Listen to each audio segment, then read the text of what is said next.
The College Football Playoff Committee is going to wait till Tuesday, like a bunch of nerds, to give you their college football playoff rankings. We're not doing that, though. We're doing that right now. Make sure you're subscribed. College football, nothing but college football year-round. If you're watching your favorite pregame show as soon as it starts and you're watching ball all the way till 2 a.m., you're one of us. Welcome. Congratulations. You're a college football sicko. And if you're a sicko, make sure you're subscribed right here because you're just like us. If you're new to the show, these are our nothing but ball rankings. This is not specifically college football playoff rankings. However, it's a good pulse for the college football playoff picture based on who we believe are the top 11 teams, and then we designate a G5 spot. Now, the playoff language does not designate a G5 spot. It just listed as the 5 highest-ranked conference champions, which in theory could be multiple G5 teams. However, for the sake of simplicity, we're going to give one G5 spot out, and that starts with USF. Yep, you got the belt back, baby. Shout out Memphis. Now, you lost to Memphis, but Memphis just lost to Tulane, so as it stands right now, it'll work itself out in the American, but USF, as of today, Junior, should be your G5 rep. Now, keep a pulse on JMU. Heck, even give a little side-eye to folks out there in Annapolis. They'll play Navy at Navy this coming weekend. Will A1 USF, but as it stands right now, the Fighting Alex Golishes today have the G5 belt. November is going to be madness. That is very much so subject to change. But as of today, USF is our G5 rep. Now, number 11, I got Texas. Now, one of my favorite TV shows is I Think You Should Leave. And I won't be too specific here, but there's a specific skit within the I Think You Should Leave universe centered around this idea of allowing people to change. People can change. Texas can change. Texas has changed over the course of this season. After the first game of the year, we're all like, man, what's up with Arch Manning? What's up with that offensive line? I mean, you're eking out wins over Kentucky. Like, hey, Texas, what's up, babe? Looked horrible in the swamp. But ever since the beginning of the season, Texas has slowly but surely, progressively found their footing.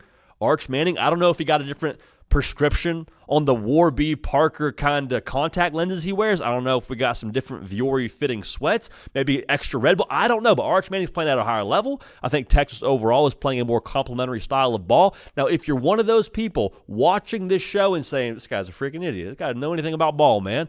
Texas, way too high. If that's your take, no pushback here. They're going to earn this ranking.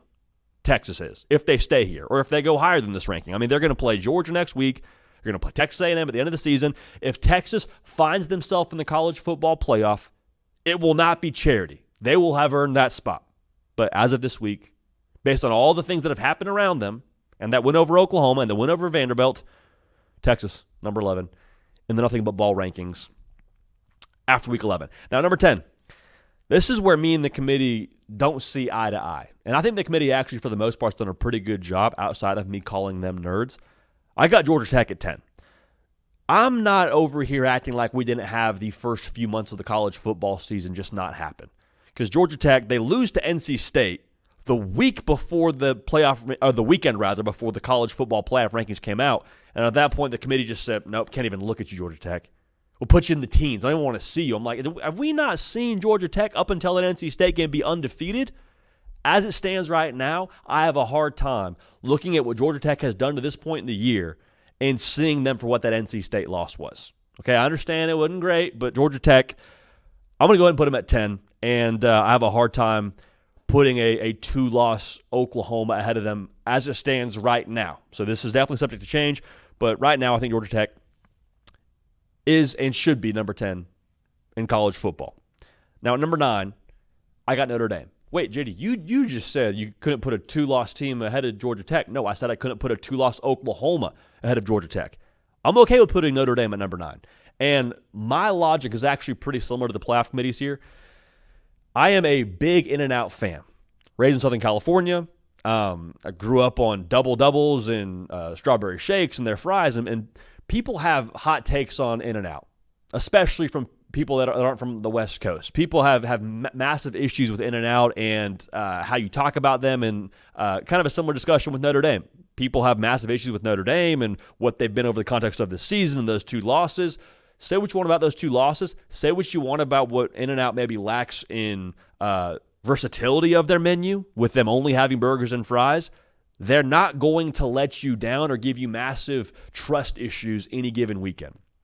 In the context of this season now, Miami lost, yes, it's a tough look. A&M lost, tough look. But I don't have massive questions about Notre Dame. I trust Notre Dame more than I trust some teams that I have behind them. Like Texas, I love you. Oklahoma, I love you. But like the reality is, we weren't sure who Arch Manning was for the first month of the season. Oklahoma, we weren't sure what John Mateer was after the injury. Defense gave us some issues after the Ole Miss game. Like there's some real concerns that I think are more valid for the teams behind Notre Dame than what I think of Notre Dame right now. So they rolled past Navy. That offense is starting to find their stride, starting to open it up a little bit more. C.J. Carr coming into his own. If they have C.J. Carr wheeling and dealing like he did against Navy, and I understand the numbers weren't crazy, but what he did throwing the football downfield, if he has that in the bag and Notre Dame's running the football the way they're running the football, it's the Marcus Freeman traits, it's the defense, it's the run. Like, hey, just all bets are off. Keep a pulse on Notre Dame. I got him at number 9. Number 8, I got Oregon. All right. Now, I think Oregon, what's impressive about that Iowa win is it wasn't like it was Oregon's style of ball and how they won. Ran the ball at a high level, but they scored less than 20. You know you're a bad dude when you can fight somebody else's style of fight and still beat them. That was Oregon beating Iowa. I don't have any issue with the Penn State win. I think if the committee has an issue with the Penn State win, I'm curious to see how they treat the Iowa win because they had Iowa in the top 20, and I think Iowa's a good football team. But Oregon, with a bunch of dudes out of the lineup for them, no DeCorian Moore, Sadiq wasn't a factor in the game or what wasn't available for the game. Oregon at number 8 feels very fair after what we've seen from them to this point in the season, and they obviously control their own destiny to be a college football playoff team, sitting there with 1 loss. Number 7, I got Texas Tech, man. And with Texas Tech, there's no qualifier. There's no, oh, well, they're good for a Big 12 team, or, oh, they're good for what Texas Tech has been over the course of the last couple of years. Good for Texas Tech, good story. No, Texas Tech is just good. There's no good story around Texas Tech. What they do on the defensive side of the football, that front 7 can hang with anyone in college football. Those weapons, I think, are quietly some of the better rooms in college football. In the running back and receiver room, Baron Morton, if he's able to stay healthy, they're going to have a chance. That's the one thing you're saying. Can Baron Morton sustain throughout the entirety of the season? Because if they have that group all together and playing at a healthy level, they're going to be tough to beat. Not just in the Big 12, but like Big 10, SEC, you name it. Like Texas Tech can play with anybody. No qualifier on Texas Tech. One more thing a lot here on Texas Tech. A lot of people are going to be very quick to say, oh, good, they bought a roster. You can buy whoever you want through the portal, quote unquote, using your verbiage. But you still got to make it all go together. And Joey McGuire and Texas Tech majors into things that have nothing to do with NIL. Culture, chemistry, all those things that show up on Saturdays. If you don't have it, Texas Tech has it in spades, and they beat the brakes off BYU. We told you they would. We told you they'd cover. It was one of our best bets. Texas Tech, number 7, in our Nothing But Ball rankings after Week 11. Now, number 6, I got Ole Miss. Ole Miss might just kind of be stuck in this number 6 spot unless anyone ahead of them loses. For me, I said this last week, but I'll say it again. It's much less about the ranking for Ole Miss as much as it is just like get us in the dance, get us on a field with somebody in the college football playoff game, and give us a chance to have Lane Kiffin game plan against their defense. Because with Trinidad Chambliss, the way he's spinning it, with the versatility they have as an offense, they're going to be a very difficult out. So not a ton to say about Ole Miss after they beat the brakes off the Citadel. Shout out the Citadel, but Ole Miss, number 6 in the country, for us at least on this side of things after Week 11. Number 5, I got Georgia. November Georgia has arrived, y'all. They have arrived. Our very own Caden Smith was telling us all week, hey, Georgia, they're about to roll past Mississippi State. And I was like, I don't know, Mississippi State, kind of frisky, Blake Shapen, the weapons, it's in Stark Vegas. November Georgia has arrived. They're done playing with their food. They're done messing around for the better part of the first half. Recess is over in Athens, Georgia, all right? It's all business for the Dogs. Gunnar Stockton, I think going into the year, we're like, if he could just manage the game and get the ball to the right guys, they're going to have a chance. Gunnar Stockton is good enough to outduel your quarterback. Mic drop. He has outdueled the top passers in the SEC from Joey Aguilar to Blake Shapen, Trinidad Chambliss.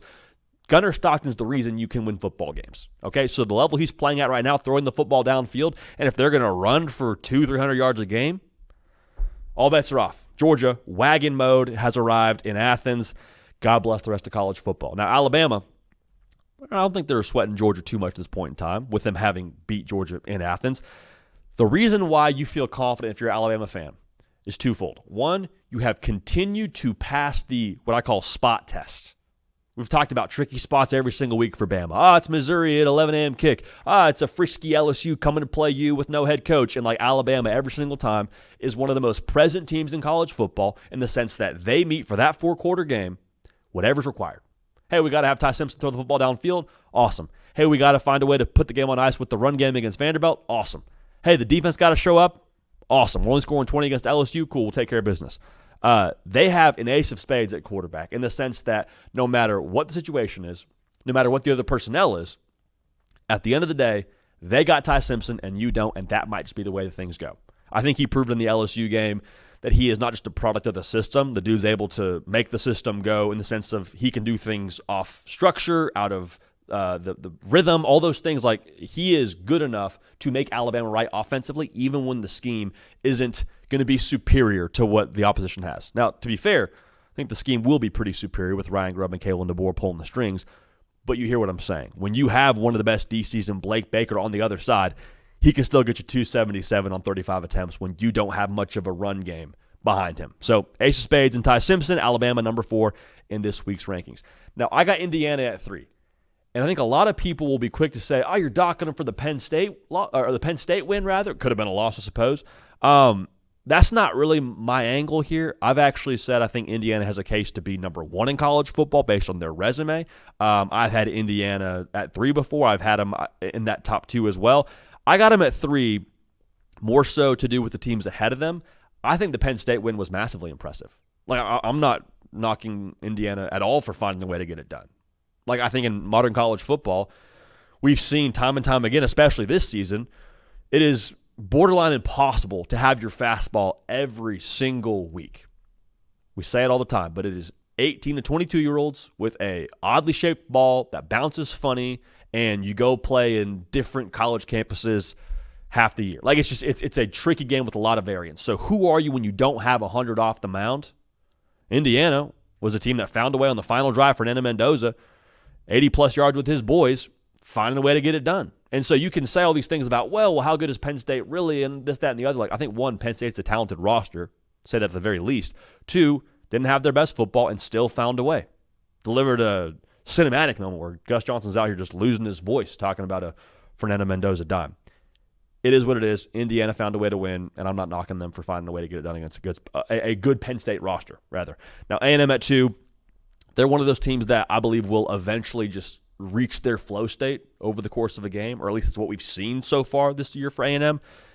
When A&M is on, they have as much juice as the one team I have ahead of them in these rankings. And in the SEC, I don't think anyone's touching A&M when they're rolling the way they're able to roll. Now, I'm not saying A&M won't still have a game where they may be let down a little bit or they're not capable of being beaten. But from what I've seen, when they are on, when Marcel Reed is firing, when that defense is rolling, when that run game is rolling, they have as much juice as anyone in college football. And when that's happening, best of luck to you.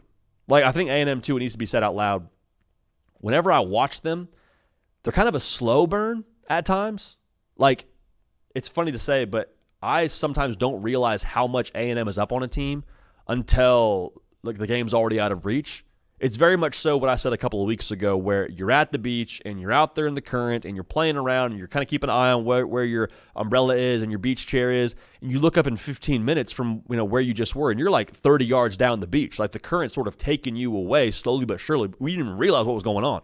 Sometimes I don't even realize how much A&M is up on a team with the way they go about their business, running the football, the explosive plays that are in the short passing game. They turn into explosive plays. Like, they're rolling right now, and they're going to be a lot of fun to watch here down the stretch. But A&M has surpassed that 8-win mark at 9-0, so Texas 8-4 is now dead for the 2025 season. Try again next year, battered Aggie syndrome. And number 1, I got Ohio State. I think they're better than last year. We'll talk about that in a separate video, but I think they're better than last year. I think the potential they have in the passing game with Julian Sayin is ridiculous. Jeremiah Smith, he's ramping up more and more.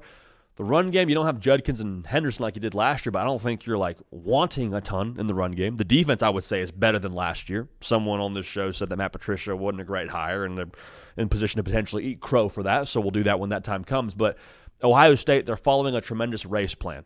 Started out with kind of just a little find a way to get it done first 6 games. Right now, though, they have a great stride, a great tempo. They're ramping up for a kick against Michigan, into the Big Ten title game, into the college football playoff run. This year's team is following a better race plan than last year's team did. That should not be overlooked. A big reason why: Ryan Day has been on this course before and has been on the mountaintop before in the 12-team playoff. The only coach now that's able to say that in the 1-year sample size of the 12-team playoff. So to recap it here for you, USF, our G5 rep, Texas at 11, Georgia Tech at 10. I don't care what the committee says.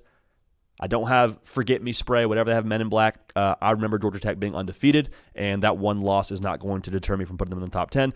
Notre Dame at 9, Oregon at 8, Texas Tech at 7. They're just good, y'all. Ole Miss at 6, Georgia at 5, Bama at 4, Indiana at 3, Texas A&M at 2, and the Ohio State Buckeyes at number 1. Let me know your thoughts in the comment section. As always, make sure you're subscribed. Cato on the 1s and 2s, myself, JD PicKell. Appreciate y'all. Love y'all. We'll keep this party rolling. We will see y'all next time.